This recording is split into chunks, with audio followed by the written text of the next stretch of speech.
C'est une pièce mortelle. L'homme a soudain ressenti une vive douleur dans la poitrine. Un cube carré a traversé son corps. Il baissa les yeux et ressentit aussitôt une douleur aiguë. Les vêtements sur sa poitrine ont été coupés net. Ce n'est pas bon. La seconde suivante. Un morceau de chair tombe sur le sol. Un grand trou s'est creusé dans sa poitrine. Il s'est effondré et est mort sur le coup. Dans cette pièce pleine d'organes, quelques personnes sont encore coincées. Elles ont toutes perdu la mémoire. Veulent appeler la police mais n'ont même pas de téléphone portable. Soudain, la fenêtre du mur s'ouvre. Une chaussure est jetée en bas. Puis un homme en a sauté. L'homme semble connaître le secret de cet endroit, ignorant et esquivant les questions de plusieurs personnes. Et ouvre lui-même la fenêtre du haut. En conséquence, un corps est tombé. C'est l'homme dont la poitrine a été creusée. Il semble que la pièce du haut soit équipée d'un mécanisme. Il ouvre une autre fenêtre et y jette une chaussure. Le piège se déclenche instantanément. La pièce s'embrase. L'homme doit ouvrir une autre porte. Mais dès que la chaussure a été jetée, elle a été transportée par plusieurs aiguilles d'acier et une autre chaussure a été détruite. Ce n'est qu'à ce moment-là que les autres ont enfin compris la construction de l'endroit. Ils lançaient des chaussures pour tester quelle pièce était sûre. Mais il n'y a pas de fin à cet endroit. Ils se rendent compte qu'il y a un sérieux problème. Tôt ou tard, ils n'auront plus de chaussures. Jacques remarque des chiffres sous chaque porte. Mais il ne semble pas y avoir de schéma. Ils doivent continuer à se fier à leurs chaussures pour trouver leur chemin. Mais cette fois, la lumière s'est éteinte dans la pièce sécurisée.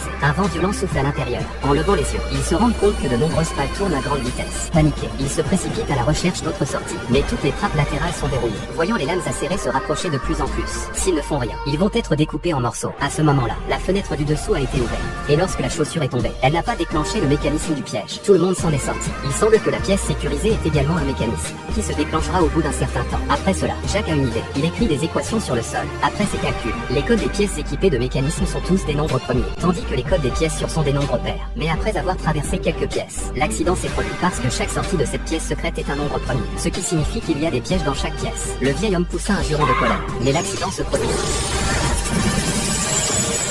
Jacques a failli être découpé en 4 morceaux carrés par la lame tranchante du filet. Cette pièce est activée par le son. Le moindre bruit déclenche le piège. Tout le monde a enlevé ses chaussures et s'est déplacé en silence. Alors qu'il s'apprête à passer, soudain, une chaussure glisse et fait du bruit. Le piège se déclenche instantanément.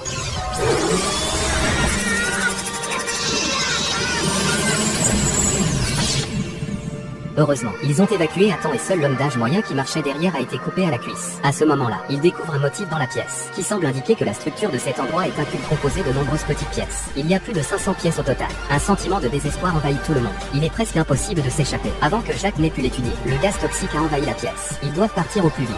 Mais la salle suivante contient à nouveau le cadavre au torse creux. Ils sont de retour au point de départ. Mais la trappe de sécurité a changé de position. Alors que le garçon vérifie les chiffres, la pièce tremble violemment. Il est tombé dans une salle remplie de lasers. Un rayon laser le balaye et se concentre lentement sur sa poitrine. Heureusement, Jacques s'est précipité et l'a repoussé. Le tir laser a un processus tampon. Avec l'aide de torche, le garçon est remonté sain et sauf.